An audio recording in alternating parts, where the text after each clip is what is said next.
All right, get ready because we're about to take a deep dive into some pretty heavy philosophical territory. Oh, yeah. You sent us Plato's Phaedo, Yeah. and this dialogue really takes you on a journey exploring, big ideas like the soul and death and immortality. It's a classic for a reason. Yeah, It really is. And even after all these years, after thousands of years, it still has this power to make you really question everything you think you know it's true. about life and death and everything. And we're looking at an excerpt just from the beginning, and it's set up like a conversation between Socrates and his friends Right. on his last day before his execution. Talk about intense. It's pretty intense. Yeah. It's a really, really powerful setup for a philosophical dialogue. And it's not just an essay or a treatise. It's told as a story by one of Socrates' students, Phaedo. Yeah. And imagine you're hearing this firsthand account from someone who was right there in the prison cell with Socrates. Yeah, it's like It really brings it to life. you're there. Yeah. You're experiencing it. Absolutely. So let's just kind of set the scene here. Okay. We are in a prison in Athens. Right. And Socrates is surrounded by his friends. Yeah. But it's definitely not like your typical deathbed scene. What do you mean? Well, there's laughter. Oh, wow. There's tears. The whole emotional spectrum. There's anxiety. Yeah, the whole emotional. That's what makes it so compelling, I think. Yeah. It's not just about abstract ideas. Right. You really get a sense of the raw emotion, the human drama that's unfolding in that prison cell. Totally. It's very real. So we have Socrates, of course, The OG philosopher. the OG, and then we have his loyal student Phaedo, who is narrating all of this. Right. And Yeah. then we have Simmias and Sebes, who are kind of like, They're the tough guys. They're They're going to ask the tough questions. yeah, like ultimate devil's advocates. Exactly. They're not going to let Socrates get away with any easy answers. No. They're really pushing him to explain his ideas about the soul. Right. They're asking the tough questions. Yeah. Like, what happens after death? Yeah, and They're- Socrates being Socrates, he says that a true philosopher spends their entire life preparing for death. Wow. He does. He sees it not as an ending, but as a transformation. Yeah. Almost like a swan singing its final, most beautiful song. I love that analogy. It's beautiful imagery. It's beautiful. And it reflects this belief that the soul is immortal, separate from the body, right. always striving for knowledge and truth. And even while he's facing his execution, he's composing poetry. He is. He had this dream Yeah. that told him to make music. It urged him to make music, And he interpreted that as a call to keep pursuing philosophy. even in his final hours. Yeah. Yeah, it's remarkable. And there's also this sense of urgency because the sacred ship oh, yeah. has just returned from Delos. Yeah, this is a crucial detail. Because the return of the ship signals that the time for Socrates' execution is near. Yeah, it's like a ticking clock. It adds to the tension of the whole dialogue. It really does. These aren't just hypothetical ideas being tossed around. Yeah. This has real weight, Right. real consequences For the Socrates. for Socrates and his friends. And for the world. Absolutely. So this is where things get really interesting because Simmias Yeah. throws out this curveball analogy. Oh, yeah, he does. He asks if the soul is like a harmony. A harmony Okay. created by the body. This is a really interesting analogy. It gets Yeah. to the heart of the debate. Yeah, If you break a lyre, the harmony vanishes. right. So does the soul disappear when the body dies? That's the question. That's the big question. So Socrates, being the master logician that he is, Of course. uses examples Examples in logic. to demonstrate why this comparison doesn't quite work. Right. He points out that the soul actually often opposes the body's desires. Oh, think about a time you resisted that extra slice of cake. Okay. Could that be your soul asserting its independence? That's a great way to put it. Yeah. It it's is. So, So the soul is not just a byproduct of the body. right. It has its own will, Yeah. its own desires. And to back up this argument, Okay. for the soul's immortality, Yeah. Socrates reminds everyone of his theory of recollection. Oh, the theory of recollection? Yeah, he suggests that learning isn't about acquiring new knowledge, Okay. but it's about remembering knowledge our souls possessed before we were even born. So it's already within us. It's already within us. Okay. And he uses this really vivid example to illustrate the point.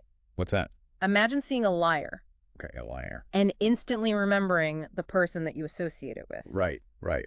How do we make those connections if that knowledge isn't already within us, That's a good point. tucked away in our soul? I like that. Yeah, so it seems like Socrates up here. Yeah. Yeah. But then Sebes, Oh, Seven. always the skeptic, steps in Oh, and no. throws a wrench into things. What does he say? Well, he brings up this idea. Okay. What if That's okay. the soul, Uh-huh. even if it exists before birth, Okay. simply wears down over multiple lifetimes Okay. and eventually fades away? So even if it exists before, it could still just It could just peter out. peter out. Okay. And he compares the soul to a weaver Okay. who outlives many coats but ultimately dies. Oh. A powerful image. It's powerful image, It leaves everyone feeling a little uncertain. including us as readers. Yeah, I know. Yeah. It's a real cliffhanger. It is. It is. It really makes you think. It does. Yeah. What happens next? I don't know. We got to find out. We got to keep reading. Yeah. Yeah. Yeah. It really does feel like a gut punch, because it felt like Socrates was on a roll with these arguments. Totally. And then Sebes comes in and is like, wait a minute. Yeah, I mean, what's fascinating about Sebes is that he isn't just dismissing Socrates. Right. He's genuinely grappling with these big ideas. He is. And his skepticism, I think, is something a lot of us can relate to. Absolutely. It's not easy to just let go of doubts Especially and embrace the unknown, when we're talking about something as mysterious as the soul. especially the soul, right? Yeah. So how does Socrates handle this? Yeah, okay. Does he have a counter argument? He doesn't shy away from the challenge. Okay. He acknowledges That's all good. the weight of Sebes' objection. Yeah. And he invites everyone to explore these possibilities together. Okay. He's like, let's really think this through step by step. I like that. Yeah, And that's where he introduces this idea of opposites, right? exactly. So he proposes that everything that has an opposite Okay. comes into being from its opposite. Okay. For example, something becomes larger after first being smaller. It's a fundamental principle of change Right. and becoming in the world. Yeah. I'm following so far, but how does this Okay. relate to the soul Okay, and its immortality? he applies this principle to the cycle of life and death. Oh, okay. Okay, so if life and death are opposites, Okay. then they must generate each other. Okay. Just like sleeping and waking Uh-huh. are opposites that follow a cyclical pattern. Right. So too must life and death. So death isn't the end of the line, Exactly. but it's a transition point Yes. in this ongoing cycle. It's part of a cycle. Okay. So he argues that if the living come from the dead, Mm-hmm. and we see this all the time in nature, right? Right. Then our souls must exist somewhere before being born into this world. Okay. And if they existed before birth, Right. it stands to reason that they continue to exist after death, Okay. ready to be born again. So it's like It's a cycle. it's a cycle of Yeah. birth, death, and rebirth. It is. It's a constant cycle.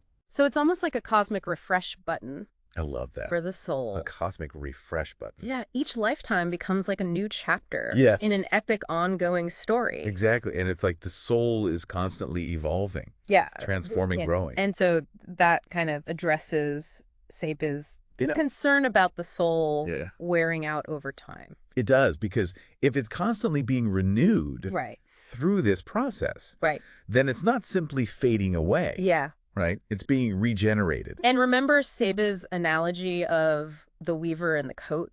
Yes. Socrates is kind of subtly countering that, saying the soul isn't just passively wearing out bodies like coats. It's not passive. Yeah. It's active. It's actively involved in this process Yeah. of generation and regeneration. Weaving a new garment Right. for each lifetime. Yeah, and this connects back to his earlier point about the soul's strength Yes. and divinity. That does. Like, if the soul is truly divine, then it wouldn't be subject to the Right. same wear and tear Exactly. It wouldn't be subject to the same physical laws as material things. as material things. Exactly. And so he's drawing on observations He is. from the natural world. Yes. The cycles of growth and decay. Right. The generation of life from non-living matter. He's grounding his argument Yeah. in the natural world. To strengthen this argument for the soul's immortality, Absolutely. it's not just a philosophical abstraction. Yeah. It's like It's rooted in reality. rooted in the fabric of reality. Yes. But I still get the sense that Yeah. Simmias and Sebas aren't fully on board.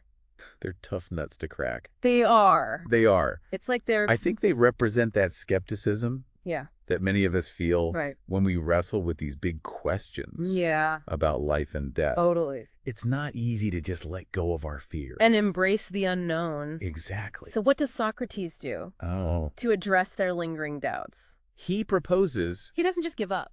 No, he's a philosophical warrior. Yeah. He's fighting for the truth. Okay. So he proposes a thought experiment, Okay. a way to visualize the soul's journey after death. Okay. He wants them to see in their mind's eye what happens to the pure and impure soul. Wow. Okay. This is getting really intriguing.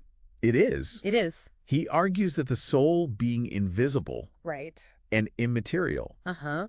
departs to an invisible realm, Okay. a world of pure forms and essences, Okay. the realm of the divine, Okay. and the fate of the soul in the afterlife, he says, Okay. depends on its state of purity. So a pure soul ascends to a higher realm, Yes, while an impure soul remains earthbound. that's the idea. Okay. So the pure soul is one that has spent its life striving for wisdom, Uh-huh. detaching itself from the desires Right. and distractions of the body. So it's like a swan Yes, it's like a swan taking flight joyfully taking flight towards the divine. towards the divine. It's such a powerful image. It evokes this sense of liberation Yes. and transcendence. Yeah, the soul, The soul, free from the limitations of the body. finally free, Yeah. going to its true home.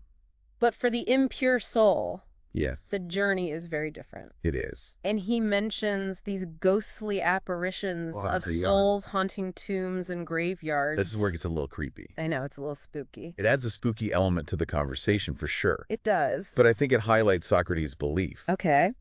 that our actions in this life have consequences Right. for our souls in the afterlife. So an impure soul isn't doomed forever, No, not necessarily. but it needs to undergo this purification process Yes. before it can ascend to that higher realm. It's like a cosmic purgatory Yeah. where the soul has to work through its earthly baggage Right. before moving on. Before moving on. Yeah. So even in death, Yeah. there's a possibility for redemption There is.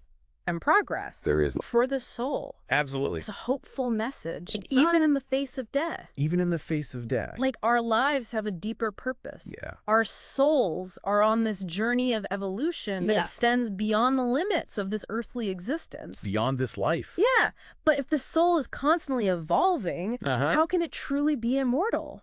That's a great question. And it's one that Cebes brings up Oh, no. as his final challenge to Socrates. Really? Yeah. Okay. Like, even with this image of the pure soul ascending Yeah. to this divine realm, Right. he still has these lingering doubts about the nature of immortality itself. Okay. So what is it, this final hurdle that Cebes throws out there? It must be pretty major if it's making him question this whole idea of immortality. Yeah, Cebes basically says, okay, Socrates, I'll grant you all that the soul existed before birth. It's stronger and more enduring than the body. It goes through this cycle of death and rebirth. But what if, even then, he says, it eventually just wears out? What if, after countless lifetimes, it simply fades away? Wow. That is a tough one to counter. It's like he's acknowledging the possibility of reincarnation, but saying there's like an expiration date on the soul's existence. I can see why that would give Socrates pause. Absolutely, and I think it really pushes Socrates to clarify what he even means by immortal. Does it mean the soul is like indestructible and can never perish no matter what? Or is there another way of understanding immortality that he's hinting at? So how does Socrates respond? Does he have an answer, a satisfying answer? Well, he admits that Cebes has raised a really, really profound question, one that goes beyond, he says, the scope of their current conversation. He says it would involve getting into the whole question of generation and corruption, something that he himself has wrestled with for a long, long time. So he's basically saying, yeah, that is a huge rabbit hole that we could go down, but it would require a whole other deep dive. Pretty much, yeah. But he doesn't leave us completely hanging. He shares a bit about his own intellectual journey, how he started out really fascinated by natural science, trying to understand the causes of things in the physical world. Oh, yeah, I remember reading that part. He was trying to figure out, like, whether the Earth is flat or round, and got so caught up in all these details that he almost lost sight of the bigger philosophical questions. Exactly. He was so focused on the how of things that he almost forgot about the why. Yeah. And he uses this personal experience, I think, to illustrate the limitations of relying solely on our senses and material explanations. So he's making a case for the importance of philosophy, of like going beyond just the surface level of things and really grappling with these deeper questions of meaning and purpose. Yes, exactly. And this leads him to describe what he calls the second best mode of inquiry, which is to kind of turn away from the physical world and focus more on the realm of ideas. He means these abstract concepts like beauty and justice and truth, things that we can't really see or touch, but that we know exist in some way. And that's where his theory of forms comes in, right? Exactly. So these forms, he says, are eternal and unchanging, unlike the physical world we see, which is always in flux. Think of them like the ideal blueprints for things like beauty and justice, the perfect example of those concepts. Okay, I'm starting to see how this connects back to the soul in Subby's challenge. If the soul is more like these eternal forms, then maybe it shares in that kind of immortality. That's the implication, for sure. Socrates doesn't explicitly say that here, but by introducing this idea of forms, he's kind of laying the groundwork for a deeper understanding of the soul and its potential for immortality. It's like he's giving us a glimpse into a different kind of existence, one that's beyond the limitations of our bodies and this cycle of birth and death. Wow. Mind-blowing. So even though Socrates doesn't give a definitive answer to Cebes's question about whether the soul eventually wears out or not, he does give us some incredible tools to keep thinking about this question. We have the concept of opposites, the theory of recollection, this distinction between the physical and the ideal. Absolutely, and that's the beauty of philosophy, right? Socrates doesn't just hand us the answers. He empowers us to keep asking these questions and to continue the search for truth ourselves. And it's amazing how relevant these questions still are all these years later. It makes you wonder what Socrates would think about our world today. It really does. But it shows you the power of philosophy to engage with these really deep human questions, the ones that go beyond any specific time or culture. And, even though we may not get all the answers, just thinking about these questions can really change how we see ourselves and the world around us. It's true. Well, I think we've covered a lot of ground in this deep dive. We've talked about the nature of the soul, its potential immortality, and even dipped our toes into Plato's theory of forms. We really have. But this is just the beginning, really. There's so much more to explore in Plato's writings, and I think every time you read the Phaedo, you discover something new. That's a great point. So until next time, keep diving.